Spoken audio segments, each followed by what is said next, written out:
네, 오늘 봉독한 말씀을 가지고 2026년 어떤 공동체가 될 것인가 라고 하는 제목으로 말씀을 나누도록 하겠습니다.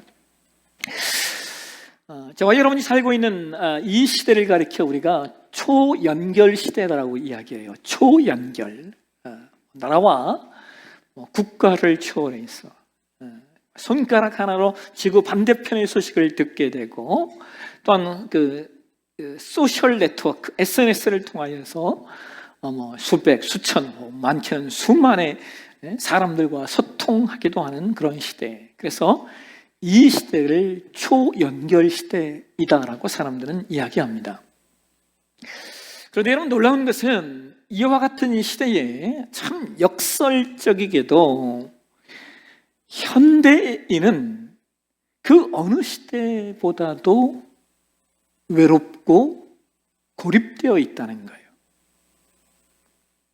최근에 우리나라 통계청이 발표한 2023년 사회보고서라고 하는 자료가 있어요. 2024년 사회보고서라고 하는 자료를 살펴보면 이런 얘기를 합니다. 우리 국민 중에 위기의 상황에서 도움받을 곳이 없는 사람들의 비율, 이것을 사회적 고립도라고 이야기를 하는데, 이 사회적 고립도가 우리나라 국민의 33%라는 거예요. 그러니까 3명 중에 1명은 몸이 아프거나 마음이 무너질 때 자신의 속마음을 터놓고 도움을 요청할 사람이 단 1명도 없다는 겁니다.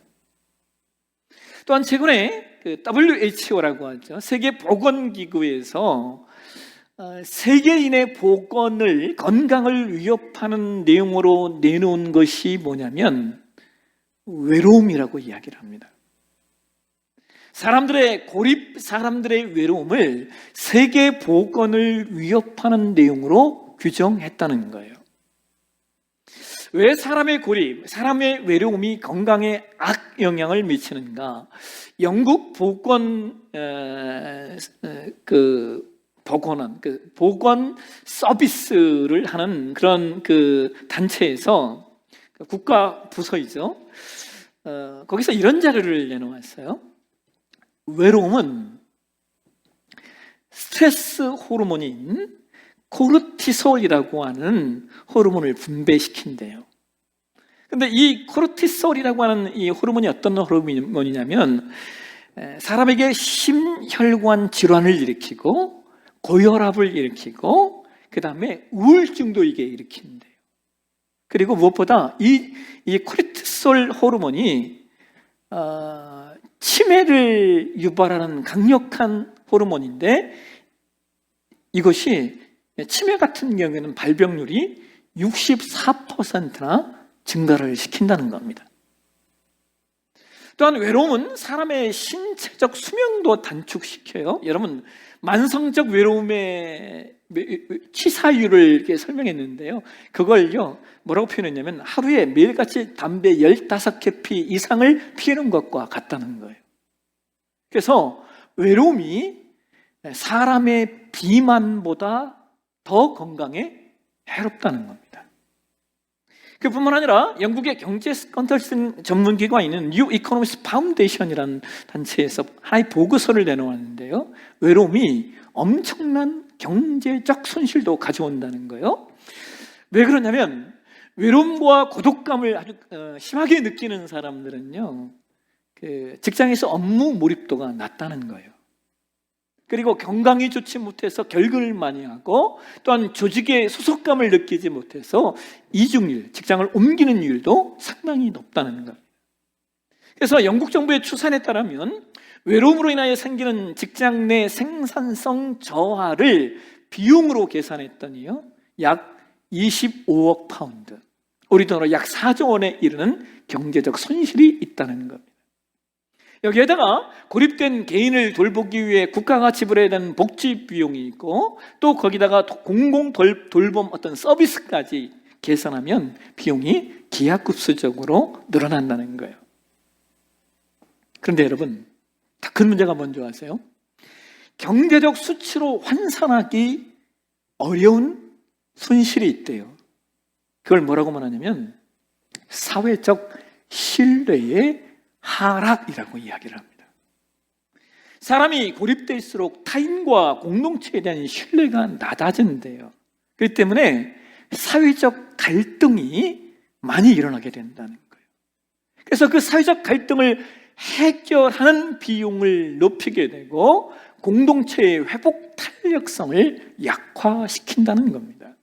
그래서 영국 정부는 외로움을 방치하면 국가의 전체적 활력이 떨어지고 장기적으로 보아서 국가의 경쟁력 자체가 하락될 것을 판단해서 우리말로 번역하면 외로움부, 고독부라고 하는 국가 부서를 만들어 놓고 장관을 임명해서 이 문제를 해결하기 위해서 노력하고 있다는 거예요. 여러분, 영국뿐만이 아니에요. 우리와 가까운 일본은 영국 그 다음으로 세계 두 번째로 2022년에 고립 담당 장관을 세웠다는 거예요. 왜 그러냐 했더니 여러분, 일본이요, 한 해 고독사 하시는 분들이 3만 명이래요. 매년. 아무도 모르게 홀로 죽는 사람들이 3만 명을 넘었다는 거예요. 또한 2020년부터 갑자기 여성과 청년층의 자살률이 급증했는데 그 주된 원인이 뭐냐? 사회적 고립이었다는 겁니다. 그러니까 여러분, 예전에 그 키에르케고르라고 하는 철학자가 그런 얘기를 했잖아요. 죽음에 이르는 병. 키에르케고르가 말하는 죽음에 이르는 병이 뭡니까? 절망입니다, 절망. 그런데 오늘날에는요, 죽음에 이르는 병이 고립이라는 거예요. 죽음에 이르는 병이 외로움이라는 겁니다. 왜냐하면 사람들이 함께 사는 것, 즉 공동체를 잃어버렸기 때문입니다. 오늘 저와 여러분이 봉독한 말씀이 히브리서인데요.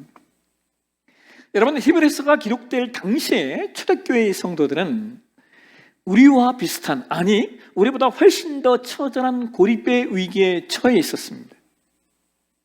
당시에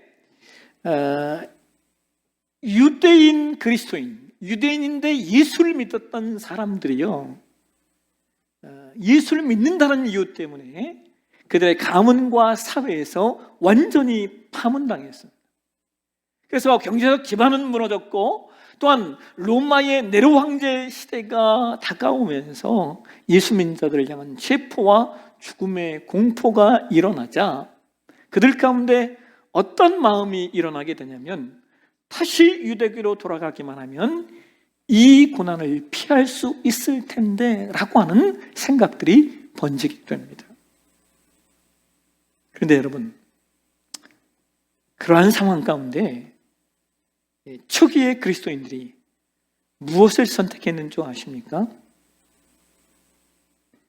박해를 피하는 것이 흩어지거나 혹은 다시 유대교로 돌아가거나 하는 것이 가장 쉬운 방법이었음에도 불구하고 그들은 오히려 이렇게 말하는 거예요. 우리 함께 히브리서 10장 24절과 25절 말씀을 보실까요? 같이 읽겠습니다. 서로 돌아보아 사랑과 선행을 격려하며 모이기를 피하는 어떤 사람들의 습관과 같이 하지 말고 오직 권하여 그날이 가까움을 볼수록 더욱 그리하자. 여러분, 지금 히브리서 기자가 뭐라고 말하는 거예요? 그날이 가까워올수록. 여러분 여기 그날은 뭘 얘기하는 겁니까? 예수님의 재림과 예수님의 심판의 때를 이야기하는 것은. 그러니까 혼란스럽고 위험한 때일수록 신앙을 온전히 지켜내기 위해서는 서로 함께 해야 한다는 거예요. 그런데 여러분, 오늘 본문은 함께함이라고 하는 것을요, 단순히 그냥 친하게 지내자, 가끔 만나서 맛있는 거 먹고 놀자라고 하는 것에 있지 않다는 거예요. 오늘 우리는 본문 속에 담겨진 세 가지 핵심 단어를 통하여 우리가 어떤 공동체가 될 것인지를 확인하게 됩니다. 그 첫 번째 단어는 돌아보다라는 단어예요. 돌아보다. 여러분, 히브리서 10장 24절에 성경이 이렇게 말해요. 서로 돌아보아라고 말해요. 돌아보아. 그런데 여기 돌아보아라고 하는 이 단어가 헬라어 원어에 보게 되면 이 단어가 카토노멘이라고 하네요. 카타노멘. 여러분, 이 카타노멘이라는 단어는요, 두 가지 단어가 합쳐져서 만들어진 단어예요. 하나는 아래를 뜻하는 카타라고 하는 단어와 또 하나는 마음을 뜻하는 누스라고 하는 단어가 합해져서 카타노멘, 돌아보다라는 단어가 되었어요. 그러니까 돌아본다는 것은 어떤 의미냐? 아래에서 타자의 마음을 살피는 겁니다. 여러분, 영어에 이해하다라는 단어가 있잖아요. 이해하다. 뭡니까? understand. 여러분, 이 understand라고 하는 단어도 두 가지 단어가 합해진 말이 있잖아요. under, 아래라고 하는 단어와 stand, 서다라는 단어예요. 그러니까 누군가를 이해하기 위해서는요, 어떻게 해야 된다는 거예요? 아래에 서야 이해할 수 있다는 거예요. 타자를 이해하기 위해서는 낮은 자세를 취해야 그를 이해할 수 있다는 겁니다. 그런데 오늘날은 그 누구도 타자의 아래에 서기 원하지 않습니다. 오늘날은 그 누구도 낮은 자리에 있길 원하지 않습니다. 그래서 세상이 이렇게 대립과 대결만 남은 것입니다. 그래서 히브리서 10장 24절에 돌아보다라는 단어는요, 서로를 깊이 살피는 관심을 말하는 거예요. 이것은 상대방의 형편을 깊이 관찰하고 주의 깊게 살피는 지적인 지성을 의미하는 겁니다.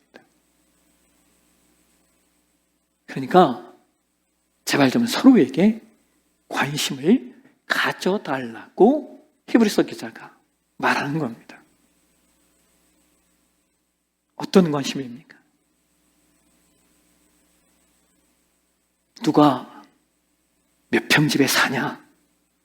누가 어떤 옷을 입었냐? 누가 어떤 백을 들었냐? 이것이 아니라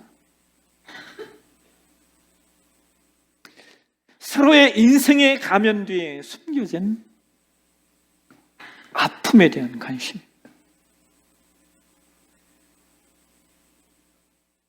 여러분, 공동체는 서로의 가면 뒤에 숨겨진 아픔을 찾아낼 수 있는 눈이 있어야 돼요. 여러분, 그렇지 않습니까? 우리 얼굴 뒤에 숨겨져 있는 인생의 아픔, 인생의 눈물, 이것이 없는 사람이 어디 있겠어요? 여러분, 세상에서 나오는 책 가운데 처세술 혹은 관계학, 선구학, 세상에 나오는 책들을 읽어보면요, 거의 다 100% 이런 얘기를 해요. 절대 자신의 약점을 말하지 마라. 절대 자신의 아픔을 말하지 말라라고 말하고 있어요. 왜요? 그것이 나를 공격하는 무기가 될 수 있기 때문이라는 거예요. 그러니까 여러분, 그래서 사람이 외로운 거 아닙니까? 그래서 사람이 고독한 거예요. 그러므로 공동체는 삶의 아픔이, 삶의 연약함이 나누어져야 진짜 공동체입니다. 다른 일체의 기도의 제목이 무엇인지, 자분이 어떤 폭풍을 지나고 있는지 깊이 생각하고 돌아볼 줄 아는 것이 공동체의 시작입니다. 그 다음 두 번째, 어떤 공동체가 될 것인가? 두 번째 단어는 격려예요, 격려. 히브리서 10장 24절에 성경이 뭐라고 말합니까? 서로 돌아보아 사랑과 선행을 격려하며 라고 말하고 있어요. 여러분, 여기 격려라고 하는 단어가 원래 파록시스몬이라고 하는 단어인데요, 여러분, 이 파록시스몬이라는 단어는 이게 재밌는 단어예요. 이 단어에가요, 어떤 의미가 있냐면 발작을 일으키다, 격동케 하다라는 의미예요. 아니, 격려하는데 무슨 발작을 일으키고 격동을 일으켜요? 여러분, 이게 무슨 말이냐? 이것은 잠자고 있는 사랑에 불을 지르다라는 거 하는 거예요.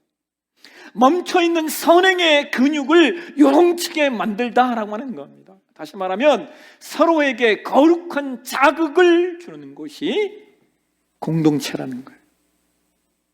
그냥 잘하고 계시네요, 위로를 넘어서서 그 공동체 안에 나도 저분처럼 사랑하며 살고 싶다. 나도 저분처럼 섬기고 싶다라고 하는 영적 자극을 주고받는 곳이 공동체이고, 우리의 공동체가 그런 공동체가 되어야 한다는 것이죠.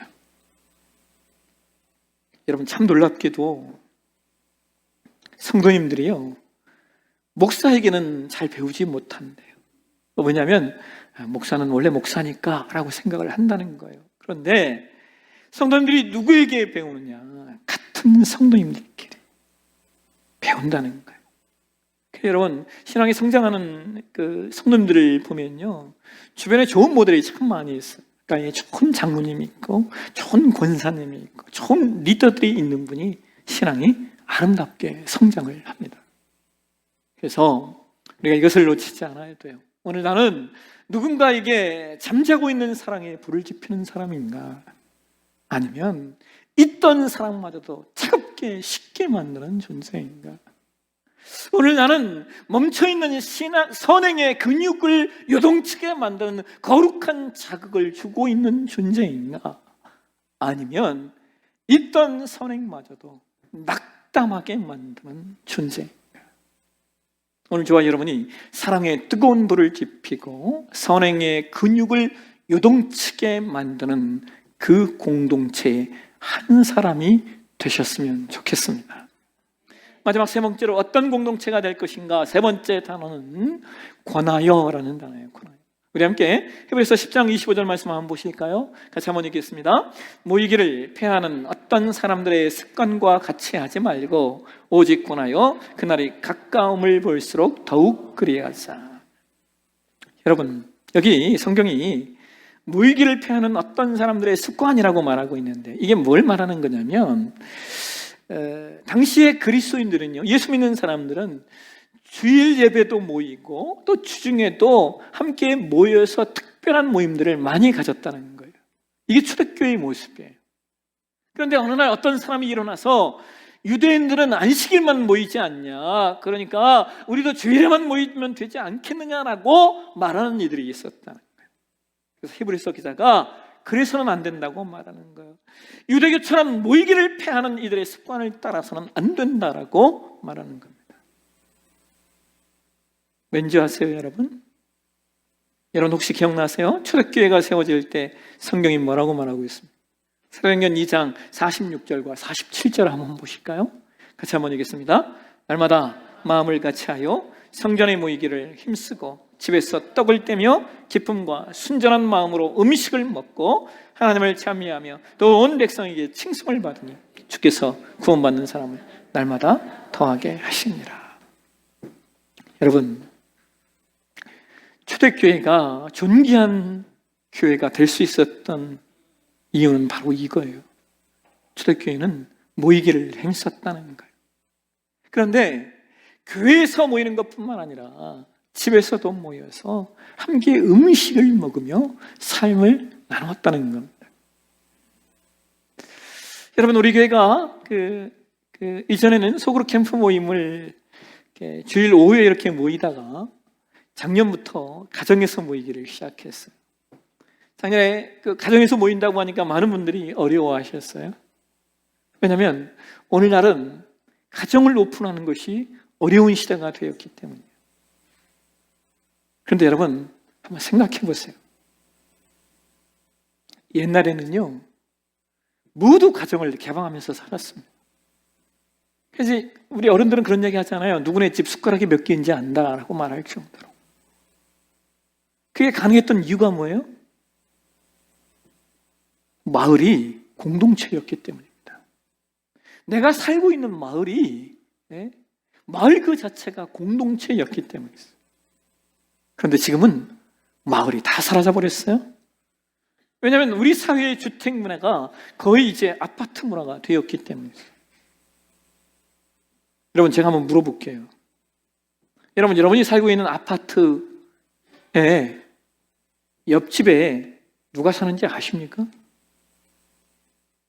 여러분이 살고 있는 아파트의 윗집에 누가 사는지, 아랫집에 누가 사는지 여러분 알고 계십니까? 이거 아시는 분들은요, 대단한 분들이에요.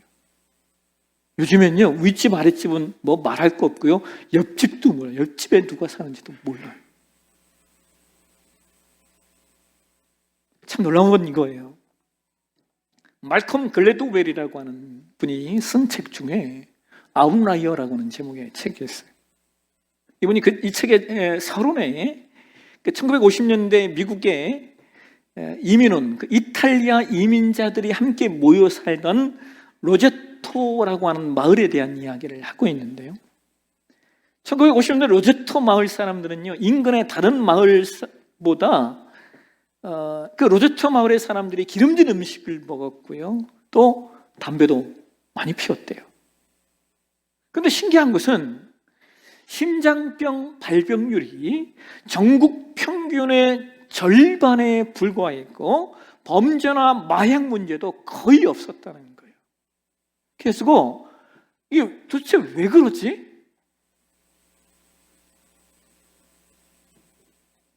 연구팀이 생겨가지고 그 마을을 조사를 했다는 거예요. 처음에 의학적으로 연구를 했는데 답이 나오진 않는 거예요. 아니, 여러분 그렇잖아요. 예? 기름진 음식을 많이 먹고 담배를 피고 하면 뭐 몸이 오히려 그렇지가 전혀 않은 거예요. 나중에 어떤 결론이 나왔는지 아십니까? 그 이유를 이렇게 결론 짓고 있어요. 로제토 마을의 사람들이 건강했던 이유는 공동체의 결속력 때문이었다라고 이야기를 합니다. 그들은 3세대가 한 지붕 안에 살았고요. 길에서 동네 사람들을 만나면요, 아주 친근하게 안부를 묻고 허깅하고 또 서로를 돌보는 촘촘한 관계망을 가지고 있었다는 거예요. 바로 그것이 사람들의 스트레스를 낮추었고 실제적으로 육체적 질병까지 막아주는 방패막이 역할을 했다는 겁니다. 여러분, 이것이 공동체의 힘입니다. 근데 여러분, 그게 왜 그럴 수밖에 없느냐? 왜 그렇게 사는 사람들이 건강할 수밖에 없느냐? 오늘 저와 여러분이 본독한 25절에 이 권나여라고 하는 이 단어가요, 원래 파라칼론테스라고 하는 단어인데요. 근데 이 파라칼론테스라고 하는 단어가 그 어원이 어디에서 왔냐면 파라클레토스라고 하는 단어에서 왔습니다. 여러분, 파라클레토스가 뭔지 아십니까? 요한복음 14장 16절을 한번 보실까요? 네, 같이 한번 읽겠습니다. 네, 아버지께 구하겠으니 그가 또 다른 보혜사를 너희에게 주사 영원토록 너와 함께 있게 하시니. 여러분, 여기 이 보혜사라는 이 단어가요, 파라클레토스예요. 근데 여기 이 보혜사는 누구를 지칭하는 거예요? 성령 하나님을 지칭하는 것이죠. 그래서 이것을 조금 확대하여 의역을 하면요, 여러분 열심히 모이고 열심히 삶을 나누고 열심히 서로를 격려하고 열심히 서로를 권면하는 곳에 성령 하나님의 놀라운 역사가 일어난다는 거예요. 그래서 우리가 모이셔야 돼요. 어디에서요? 가정에서요. 초대교회처럼 집에서 함께 떡을 떼는 일들이 있어야 된다. 이제 3월부터 우리 1월달, 2월달 방학을 하고 3월부터 소그룹 모임이 시작될 텐데 여러분, 가능하신 분들은요, 가능하신 분들은, 혼자 교회 다니시는 분들은 남편이 교회를 안 다니기 때문에 어려울 수 있어요. 그러나 이런 경우가 아닌 경우, 가능하신 분들은 적극적으로 가정을 오픈해 주셔야 돼요. 가정을 오픈하면 우리나라의 아름다운 문화였던 마을이 회복될 것이고, 우리가 우리의 가정을 오픈하면 객체화되고 파편화된 세속의 물결을 우리가 거스를 수 있게 될 것이고, 우리가 우리의 가정을 오픈하면 그 가정에 성령 하나님의 역사가 일어날 것입니다. 나가 여러분, 아주 실제적으로요, 우리가 우리의 가정을 오픈하면요, 우리의 집이 깨끗해질 겁니다. 보이는 날은 대청소를 안 할 수가 없잖아요. 그러니까 가정을 오픈하는 그날 집이 깨끗해질 거예요. 그럼 남편이 행복해할 겁니다.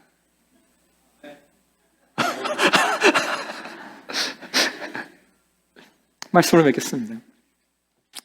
헨리 나우엔이라고 하는 분이 쓰신 공동체의 영성이라고 하는 제목의 책이 있어요. 그 책에서 헨리 나우엔이 공동체가 주는 가장 큰 축복을 뭐라고 말하냐면요, 고통의 연대라고 이야기를 해요. 공동체 안에는 고통이 소망으로 변하는 신비가 있다는 거예요. 사람이 혼자 고통을 겪을 때는 그 고통이 나 자신을 파괴하고 절망에 빠뜨리지만, 공동체 안에서는 그 고통이 나의 것만이 아닌 우리의 것으로 고백될 때 그 속에서 놀라운 치유의 역사가 일어난다는 거예요. 공동체는 단순히 그래서 즐거움만을 나누는 것이 아니라 서로의 약함을 내어놓을 수 있는 것이어야 되고, 그때야 비로소 고통은 우리를 고립시키는 벽이 아니라 서로를 잇는 다리가 된다는 거예요. 그래서 공동체는 함께 우는 곳이며, 그 안에서 고통이 공유될 때 희망의 노래가 된다라고 헨리 나우엔 박사는 이야기를 합니다.